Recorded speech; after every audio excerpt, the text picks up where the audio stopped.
Violents ils sont, mes compagnons d'une étincelante vigueur solide. Rig Veda 5, 52, 2. Ô maître de l'énergie, ils l'ont appelé celui qui est plein de substances compactes. Rig Veda 4, 31, 7. Chapitre 8. Le marteau pilon. Il y a cet océan tranquille au-dessus de la vie, et quand on a établi le contact assez solidement, quand le fil est bien clair, usité, on retrouve cet océan partout, sur un boulevard, dans le métro, et tous nos lieux possibles ou impossibles. C'est là, on est porté. On y plonge quand on veut, et tout ce chaos du monde, cette peine et ces mélanges du monde, s'abolissent un instant, dans une douceur vaste et si tranquille. On est rafraîchi, on peut continuer cette vie dingue et mélangée. Parfois on ne peut s'empêcher de penser qu'il manque quelque chose à notre éducation de petits barbares intellectuels, et que ces choses si belles et récréantes pourraient être inculquées aisément à des enfants, et les porter mieux à travers la vie et plus longtemps que les théorèmes d'Euclide ou les commandements de Dieu.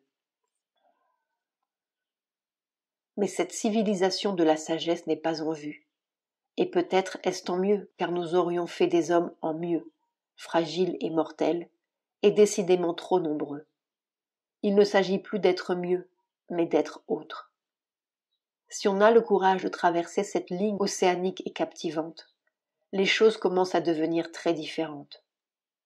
On n'est plus paisible du tout, on n'est plus souriant du tout, on est martelé et drossé sur une côte furieuse et envahi par tout le chaos du monde connu, puis tout ce qui n'est pas connu, grinçant, venimeux, macabre, dans nos souterrains évolutifs. C'est une entreprise hardie et ardue, éreintante, vraiment comme si l'on déchaînait des adversaires millénaires. Tout nous dit non, et ce non n'est pas spécialement dehors. Il est dans notre propre peau avec toutes les empreintes que nous portons dans cette physiologie animale. Il a fallu le courage de Sri Aurobindo et de Mère pour traverser tout cela et déchaîner le pouvoir qui sera plus fort que tous ces âges de cruauté et de mort. Le premier effet d'un phare puissant est de faire surgir toutes les petites bêtes tapies dans l'ombre. Un dégorgement d'ignominie. C'est ce qui se passe présentement dans le monde, comme dans le corps du découvreur. Il découvre. Essentiellement, il découvre la mort, car c'est la première bête d'où découlent toutes les autres. Et tant que celle-ci ne sera pas vaincue, rien ne sera fait. Ce sera toujours à recommencer. Comme disait Mère si simplement, tant qu'il y aura la mort, ça finira mal. Voici comment ça se passe. Au-delà de cette ligne océanique, surmentale, disions-nous, on entre dans une zone interdite, un no man's land, vraiment une terre de personnes, sans piste, sans signe, qui se caractérise par une densité écrasante, de plus en plus écrasante à mesure que l'on s'enfonce là-dedans, comme si l'on entrait dans un air solide. Mais le « on » qui entre là-dedans, c'est notre corps. La première fois que j'ai touché à ces lieux, je me suis dit, ou le corps s'est dit, c'est du solide liquide, ou du liquide solide. C'est dans une nouvelle sorte de conscience dont nous reparlerons. Une conscience très intéressante et souvent humoristique, qui n'a plus rien à voir avec notre intellectualité, ni nos contes de fées. On m'a montré un cube d'océan, un morceau d'océan bleu saphir avec ses petits scintillements argentés, mais en cube, tenu par rien d'autre que lui-même. C'était si solide que ça tenait tout seul, et pourtant c'était liquide. Je me suis dit, c'est un nouvel état de la matière, un quatrième état de la matière, qui n'est plus solide, plus liquide et plus gazeux, mais autre. Seulement allez donc faire entrer ce vieux corps soi-disant solide et matériel dans ce qui est plus solide que lui. C'est comme de traverser un mur. Et naturellement, ça chauffe, comme quand on veut faire passer un courant trop puissant à travers une résistance. Et pourtant c'est liquide, ou fluide, sinon ce serait intraversable. Mais ça résiste, oh, de toutes ses forces, et comme des millions d'années géologiques empilées dans un corps. Cependant, on a déclenché une sorte de processus irréversible, et on ne peut plus revenir sur ses pas, à moins que l'on ne décide de quitter ce corps.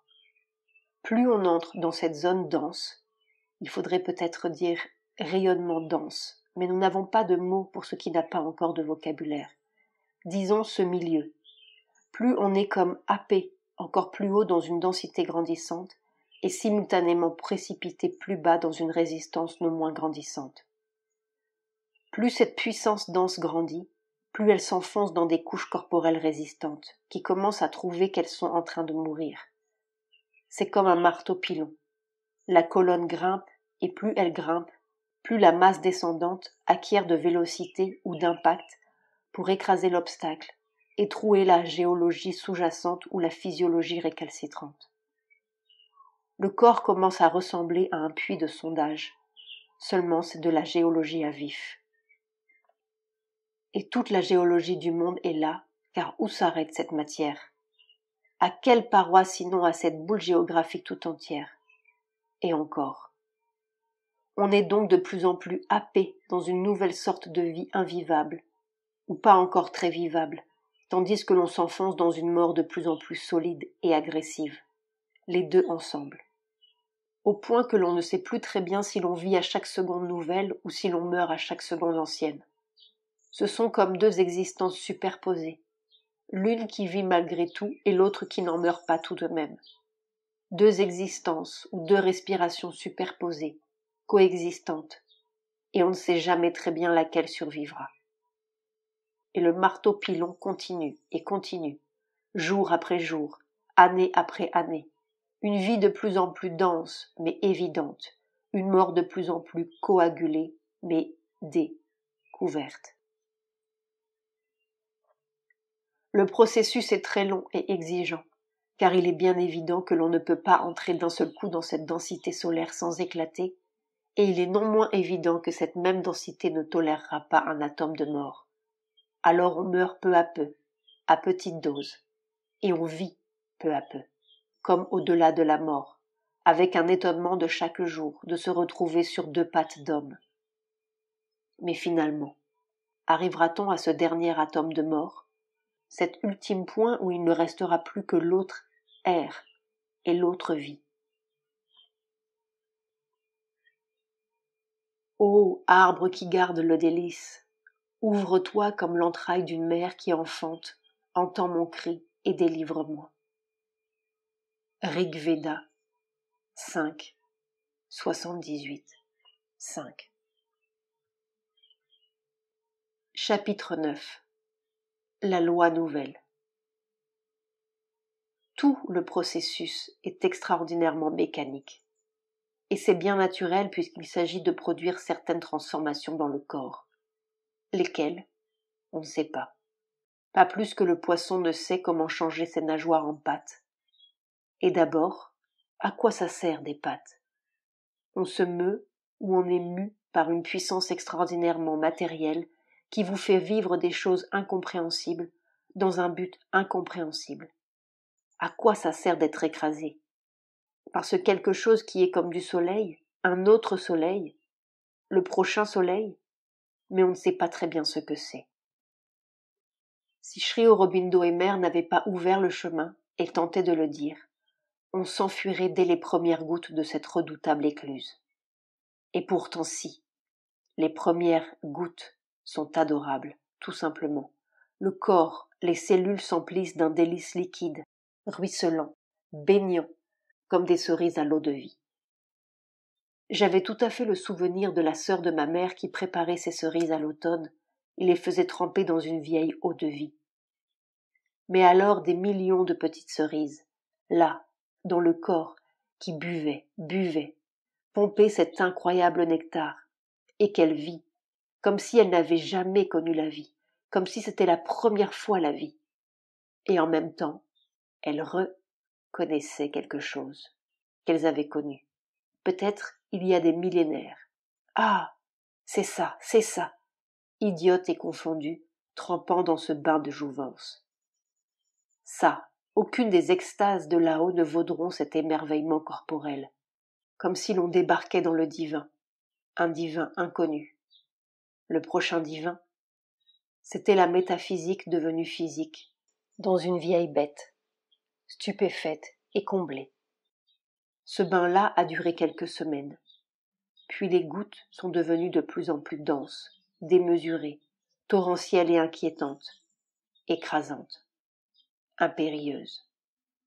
Et la mécanique a commencé, vague après vague, jour après jour, lourde, de plus en plus lourde, et c'est tout à fait affolant pour un petit corps chétif qui n'a jamais vécu cela depuis le premier ventre de la première mère des bêtes. Mais ces cellules se souviennent, à jamais, de ce qu'elles ont bu, de cette vie-là dans laquelle elles ont trempé comme à l'aurore des temps. Et c'est cela, ce souvenir indélébile qui va les porter à travers toutes les tribulations. Peut-être est-ce le souvenir même qui a porté, ému toutes nos vieilles espèces tâtonnantes en quête de leur nectar, plein et complet. Tribulation il y a. Aucune des belles expériences de là-haut, aucune lumière heureuse et vaste, rien qui fasse des histoires. On pourrait même dire aucune conscience ou phénomène de conscience, sauf un ou deux très surprenants. C'est la nuit, et la nuit, interminable et douloureuse dans un corps qui ressemble à un trou sans fond, et de plus en plus étouffant, on pourrait dire agonisant. Toutes les vieilles facultés humaines s'en vont, et on semble couler dans un épuisement grandissant, comme si toute la vieille énergie vitale se retirait, en même temps que l'on est envahi, troué et défoncé par une énergie démesurée, à la limite de l'insupportable. Et c'est une limite chaque jour reculée. On pourrait même dire chaque heure reculée, comme si l'on était de plus en plus au bord d'une mort qui n'arrive pas et au commencement d'une vie qui n'en finit pas de naître. C'était peut-être long aussi pour un vieux poisson de respirer cet air sur la plage, sous un soleil écrasant. Les premiers pas de l'éducation nouvelle du corps étaient évidemment de lui apprendre à ne pas paniquer. Et la seule façon de lui apprendre était de le mettre dans une situation tout à fait mortelle, pour lui montrer qu'on ne meurt pas, en dépit des lois, qui étaient seulement des lois des vieilles bêtes scientifiques et médicales. Les deux leçons de choses difficiles sont le cœur et le cerveau. Alors on a des phénomènes cardiaques pénibles, longs ou fulgurants, et suffisamment à la limite. Une fois, 2 fois, 10 fois. Si l'on va consulter le médecin, on est fichu. Une morale, n'allez jamais consulter le docteur des poissons si vous voulez devenir hominien. Ni les prêtres, car on n'entre pas au ciel des hommes avec son corps. Puis une dernière, crise cardiaque. Alors il se met à couler dans la bouche une extraordinaire salive, liquide comme ne l'est aucune salive, et d'une abondance. Ça coule, et coule dans la gorge comme un élixir. Et la crise s'arrête. L'élixir aussi. Après, on n'a plus de crise. On ne croit plus en la loi des cœurs. Mais le cerveau, c'est plus difficile à supporter. Et j'ai eu de belles peurs. Une surtout. Comme si l'on vous enfonçait un tuyau ou un petit tube de fer à travers le crâne jusqu'à l'occiput. Puis il y a eu tant de bouilloires successives là-dedans, et tant d'éclatements qui n'éclatent jamais, que l'on ne croit plus, non plus, à la loi des circonvolutions. Et finalement, le corps ne croit plus en aucune loi parce qu'il est constamment en train de mourir, et constamment à se retrouver debout et respirant. Difficilement. Au bout de quelques années, il sait qu'il y a une autre loi. Une seule loi. La loi nouvelle, celle de l'autre côté des eaux et de la mort. Et ce corps sait de lui-même, spontanément et évidemment, qu'il est dans une espèce de tombe dont on essaye de l'extirper. Évolution 2. Satprem.